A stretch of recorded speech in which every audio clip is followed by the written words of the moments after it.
The Jack Benny Program.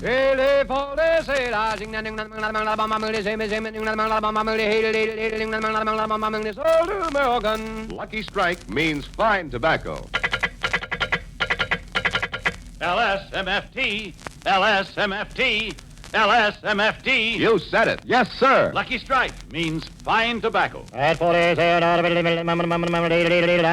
49, American. Quality of product is essential to continuing success. And Lucky Strike means fine tobacco. So round, so firm, so fully packed, so free and easy on the draw.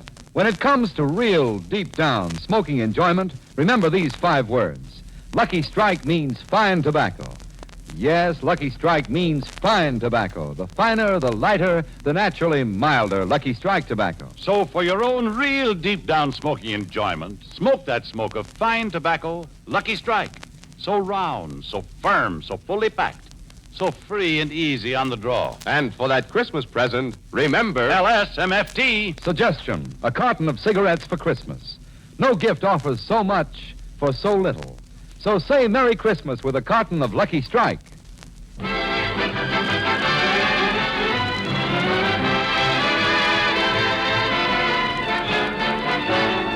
The Lucky Strike program starring Jack Benny with Mary Livingston, Phil Harris, Rochester, Larry Stevens, and yours truly, Don Wilson.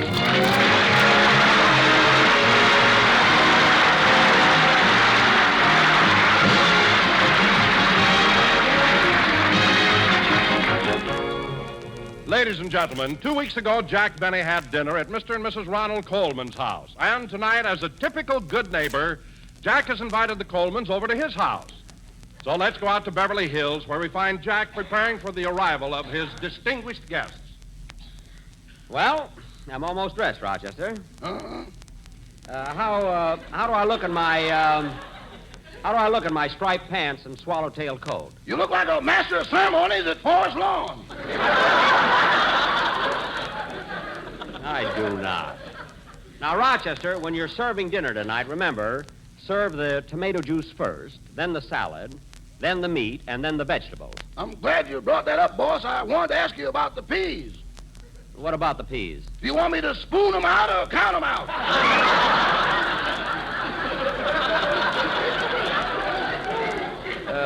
Spoon them out tonight. There's nothing too good for the Colemans. And don't forget, for dessert, we're having a flaming plum pudding. How do you fix it, boss? Well, you take the plum pudding and put it in a bowl. Then you take a pint of brandy, good brandy, real old brandy, and you pour it over the pudding. Continue, boss. You fascinate me. Then you take a match and set fire to the brandy. You what? You take a match and set fire to the brandy. Boss, I doubt if I'll have the heart.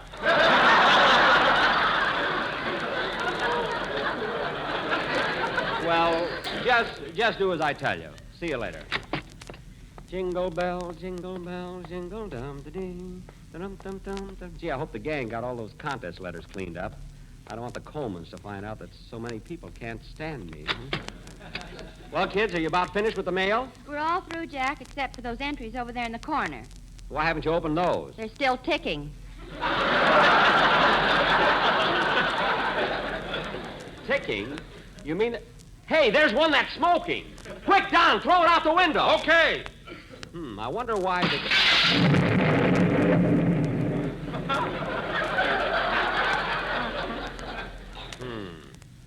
Fine Christmas spirit. That thing could have... Hello, Mr. Benny. Huh? Who are you? I was just passing by and something blew me in.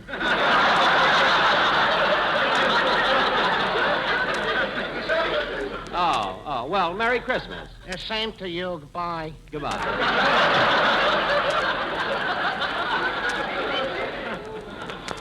Now, kids, we've got to get all these letters read because the contest ends tomorrow night, December 24th, Say, Jack, listen to this letter I just opened. I think it's from a Scotch girl. A Scotch girl? What does it say? I can't stand Jack Benny because his nose is warmer than mine. Signed, Lassie.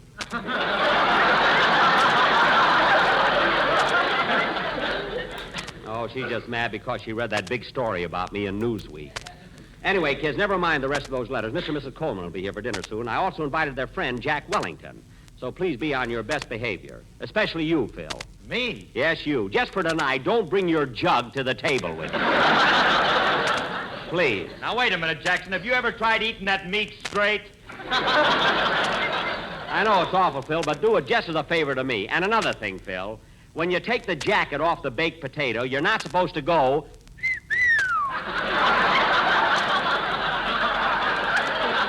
It's only a potato.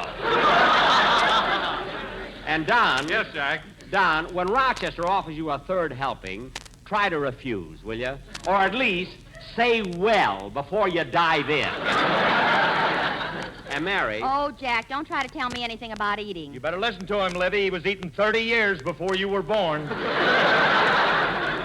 Phil, your Christmas present isn't so big that I can't carry it back to the store. So don't try to do... Oh, hello, Polly. Merry Christmas. Merry Christmas. Isn't that cute? Say, kids, don't you think my Christmas tree is a beauty? Look how big it is. It sure is, Mr. Benny. Where did you get it? Well... I'll tell you, kid. A man drove through Beverly Hills with that tree laying on top of his car, and Jackson was right behind him. Phil. Jackson knew about the sharp curve in the road, and the man didn't. Phil, please. Christmas trees are very sentimental to me. In fact, I used to go out in the woods and cut down my own tree. But I gave that up. Yeah, it's so hard to find one with packages under it. Yeah. Anyway, this is the best Christmas tree I've ever had. And look at all those presents. Say, Mr. Benny, what's in that great big box over there all tied up with that red and green ribbon? That's there every year, kid. It's a decoy. It is not. Oh, boss. What is it, Rochester? For dinner tonight, do you want French bread, raisin bread, or English muffins? English muffins. Are they the real English muffins? Are they? I cut one of them open and found 2 tickets to a cricket match. Well, you can't go. You've got work to do. And by the way, I hired an English butler to help me serve tonight, so the Colemans will feel at home. He should be here any minute. Gosh, I bet right now Ronnie and Benita are sitting on pins and needles waiting to leave their house.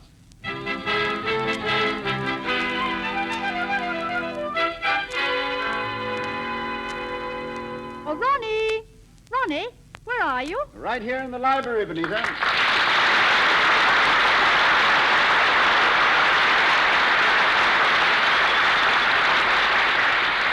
Hey, darling, it's almost 8 o'clock. It's time for us to go over to Mr. Benny's house. Have you forgotten? Oh, no, I haven't forgotten. It's been on my mind all week.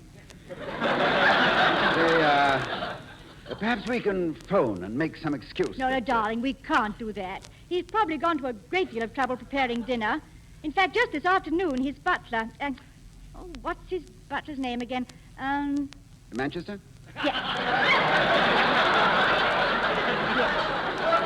Manchester. Well, he came to the back door and wanted to borrow some sugar, so I gave him a saucerful. You gave him a saucerful? Yes, they already have all our cups.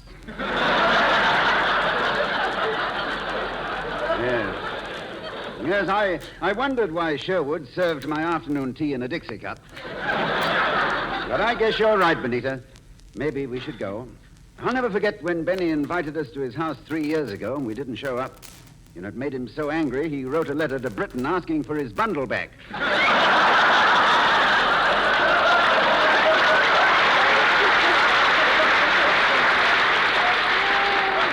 well, he's probably sensitive. Well, it's getting late. You better start dressing. Oh, yes, and I mustn't forget to take Jack Benny's shoes back to him. His shoes? Yes, he slipped them off when he was having dinner here 2 weeks ago. You know, I've never seen such interesting shoes. There's so many secret pockets in them. And there's a little device in there where you wiggle your toes and it makes change.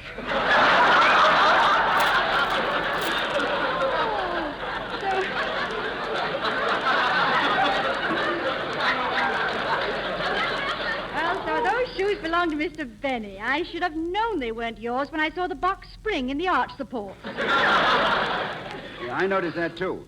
By the way, Benita, who's invited to the dinner besides us? Well, I understand there'll be Mary Livingston. She's on his program, you know. Mary Livingston. Didn't she at one time work behind the stocking counter at the May Company? Yes, and I can't understand her giving up a good job like that. It's let's see. Oh, yes, besides Mary Livingston, there'll be that Phil Harris fellow. Oh, yes. Ham hocks and turnip greens. Say, Benita, couldn't we phone and say that Uncle Oswald is ill and that we have to go and visit him? You can't do that. After all, Mr. Benny lives right next door. He'll see our lights and know we're home. Oh, yes, yes. Even that 30-foot fence doesn't keep him from peeping in on it. Creeping along his side of the fence with a periscope. A most remarkable fellow. I do hope Mr. Benny doesn't insist on playing that violin tonight. Why, Benita, why did you have to bring that up? For 10 years, I've been plagued with love in bloom. I've hoped, I've wished, yes, even prayed for a minor disaster, a fire, a tornado, even termites, anything. But destroy that violin. But darling. Well, if he can't be stopped, then in the name of heaven, let him play right. Give him the will. Give him the strength. Give him the talent to hit that high note. Perhaps he's got short fingers.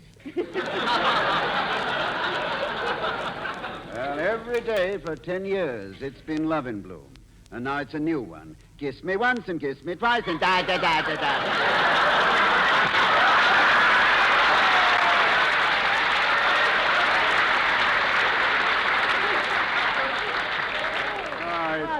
Dreadful. Well, I'm sorry, dear, but I didn't mean to lose my temper. Well, cheer up, darling. I'm sure we'll have a lovely evening at Mr. Benny's. Yeah, I hope so. Perhaps he'll eat a lot and fall asleep early.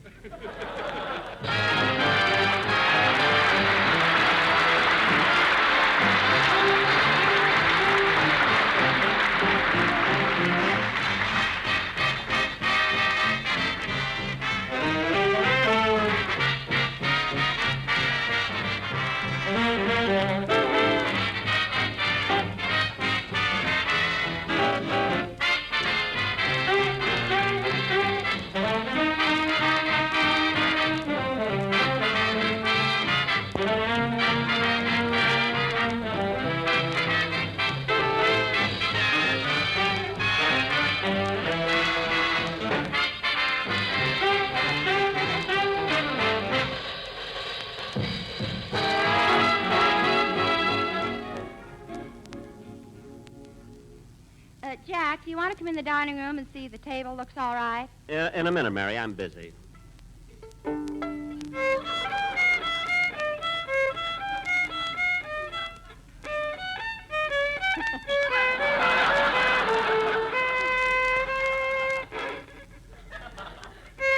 Oh, Jack. Jack, you're not going to play your violin tonight. I am, too. The Colemans are pretty high-class people. They don't go places just to eat. Now, let me practice.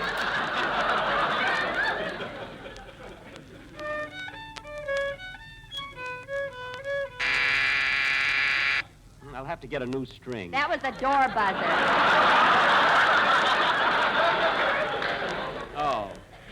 Oh, say, maybe that's the... Never mind, Rochester, I'll get it. Yes? Oh,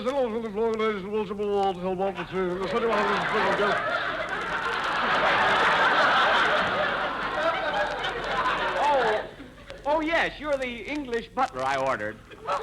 Have you had much experience at serving? Yes,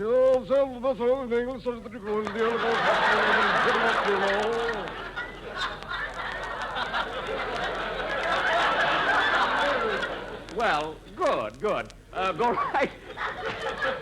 Go right in the kitchen and get started. What's your name? What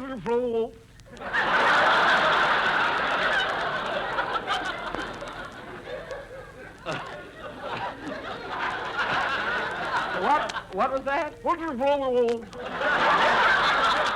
Oh. Well, tonight, I'll just call you Nottingham.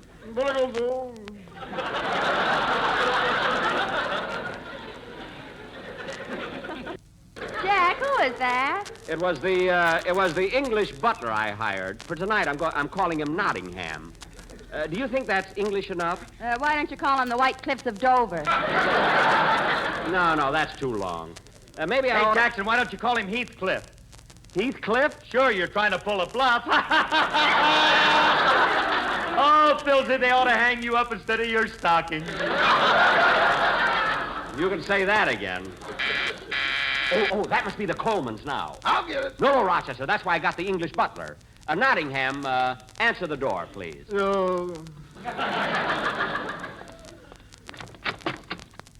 Good evening. Mr. Benny is expecting us. Oh, come in, waiting in the drawing room. What was that? Come in, sir, I haven't called waiting in the drawing room. Oh, you're the fellow who sells the tobacco.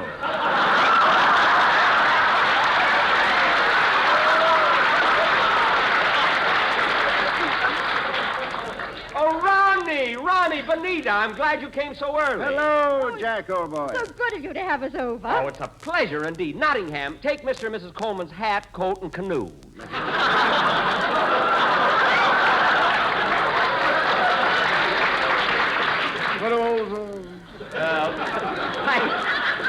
Thank you. You know, Jack, I just made an awful mistake. I didn't know you had a second butler. Oh, yes, he's English, you know. But his English accent is so thick. Well, he's been there twice. Twice, you know. Well, if he ever goes back again, he'll choke to death. Yes.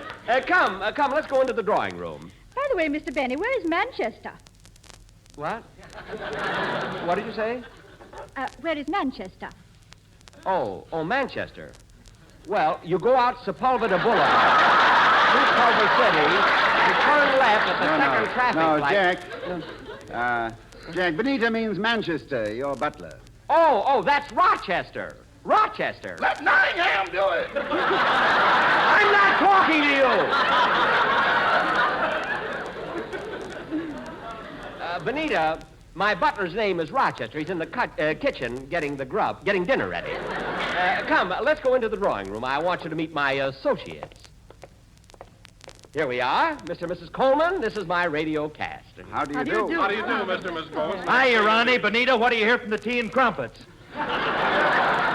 Well, you know, Ronnie, Phil's such an unruly blighter. You should excuse the expression.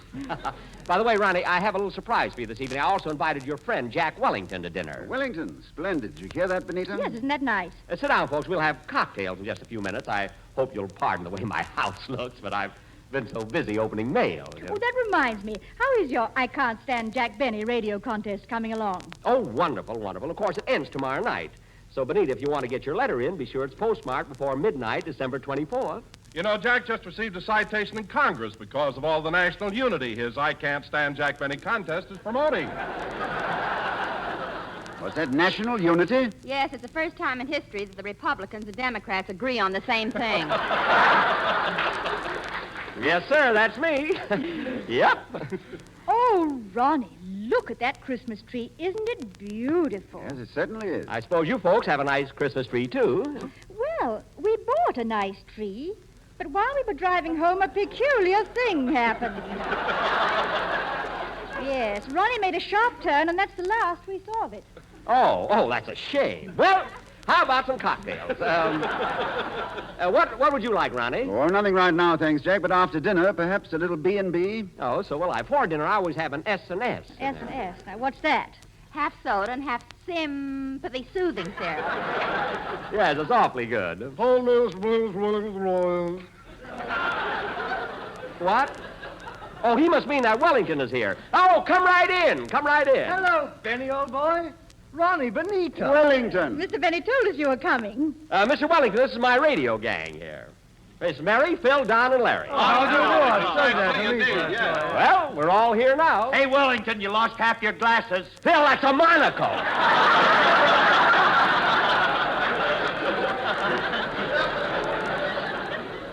Half his glasses. Say, Wellington, I should tell you, we had a letter from Wickersham the other day. Wickersham? Well, how is the old duffer? Oh, he sounded cheerful enough. What a sense of humor he has. Yeah, Willie, that reminds me. Why don't you tell Mr. Benny and his friends that amusing anecdote Wickersham always tells at dinner parties? Oh, yes. Now, let's see. Now, how does that go? While you're thinking about it, I can play a solo on my... Oh, I have it. Good. Go ahead, ahead, Welly. Tell that amusing story. Well, it seems that there was a rather old codger in London who was somewhat hard of hearing, and he was riding on a westbound tram towards... No, Wellington. It was an eastbound tram. Oh, yes. He was riding on an eastbound tram. He was going to Trafalgar Square, so it must have been a southbound tram. By Jove, Benita, you're right. It was a southbound tram. Well, anyway, he wanted to get off at Wembley Station. You see, Jack, Wembley is the station where the tram stops. Oh, good. I thought the man wanted to jump off. Well, anyway, this old codger turned to the woman standing next to him and said... Wasn't it a man standing next to him? No, it was... By Jove, it was a man. Anybody here care to shoot a game of pool? Mary. Anyway, he turned to the man standing next to him and inquired, is this Wembley? And the man said... No, wait. You forgot to mention that the second chap was hard of hearing, too. Oh, yes, that's important. Well, he turned to this stranger and asked, is this Wembley? And the stranger, who was hard of hearing, said, no, this isn't Wembley, this is Thursday. So the old codger... I say, did I tell you that this old codger was also hard of hearing? Oh, yes, you told them that when you mentioned it was a westbound tram. Southbound. Oh, yes, Trafalgar Square, that's right. So the old codger who was hard of hearing said Thursday, so am I. Let's get off and have a drink.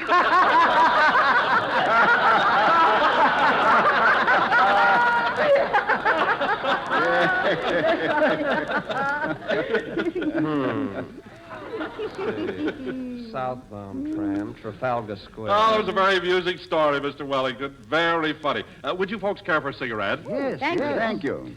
Southbound tram, Trafalgar Square, Trafalgar. You see, these cigarettes I just gave you are Lucky Strikes. They're made of the finer, the lighter, the naturally milder tobacco. Well, that's interesting, isn't it now? He got off at Wembley Station because he was hard of hearing, so he didn't... And you notice that Lucky Strikes are so round, so firm, so fully packed, so free and easy on the draw. How enchanting. Please go on, Mr. Wilson. And the second chap got off the tram because it was so fully packed. No, that was a woman, by Jove. That's right. And that's the reason LSMFT is so popular. LSMFT stands for Lucky Strike means fine tobacco. Amazing. Yes, just think of it. LSMFT. Lucky Strike means fine tobacco. Deucedly clever, isn't it? So when the stranger said, this is Thursday, the man who was hard of hearing said, so am I. Let's get off and have a drink. Oh, yes, Thursday. Thirsty.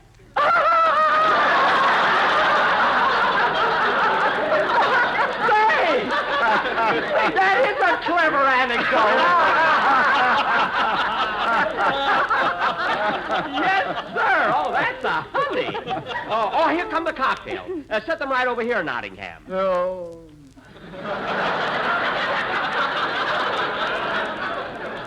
Well, folks, dinner will be ready pretty soon, and I can't tell you how happy I am that you were all able to come over, particularly at this time so close to Christmas. Oh, thank you, Jack. Thank you. And since it is so close to Christmas, I think it would be nice if we had Larry Stevens sing an appropriate song. Oh, good. By all means. Are you ready, Larry? Yes, Mr. Benny. Go right ahead. Here, let me sit next to you, Mary.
The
That was very nice, Larry. Now, folks, let's all have a cocktail before we go into dinner. Oh, that's fine. And, Jack, if you don't mind, I'd like to propose a toast. Of course, Ronnie. We'd love to have you do it. I propose a toast to the world. A world which has just survived the bloodiest and costliest of all human conflicts. A world which was so nearly led back to the dark ages of oppression and slavery by cruel and greedy men who traded in hate. It seems impossible that there could be any more suffering than mankind has just endured. But it is possible, and it will happen if we lose sight of the lessons so bitterly learned. Let us remember that men everywhere are our neighbors, and their right to life and freedom is as precious to them as ours is to us. So here's a toast to all the people in the world. May we, by working together for a lofty purpose and with God's help, achieve the goal that mankind for 20 centuries has striven for. Peace on earth, goodwill to men. Merry Christmas, everybody. Merry Christmas. Merry Christmas. Merry Christmas, everybody. Merry Christmas.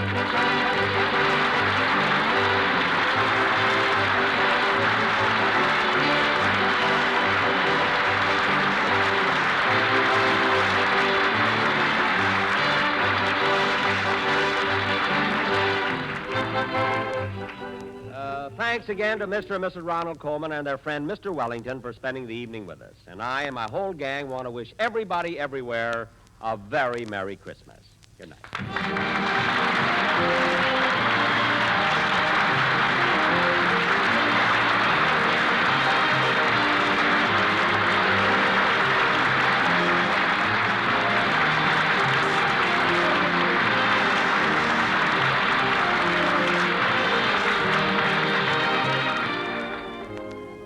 Ladies and gentlemen, the contest ends tomorrow, December 24th at midnight.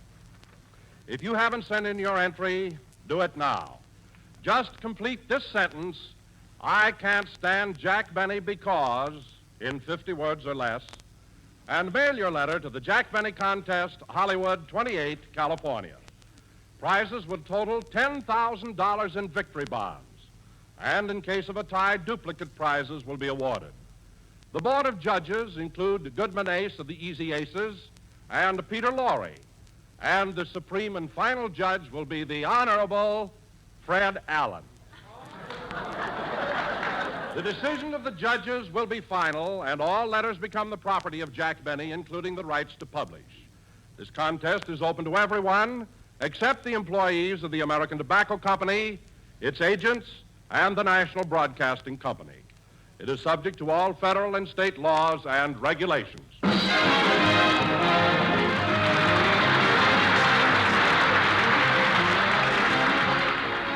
is the National Broadcasting Company.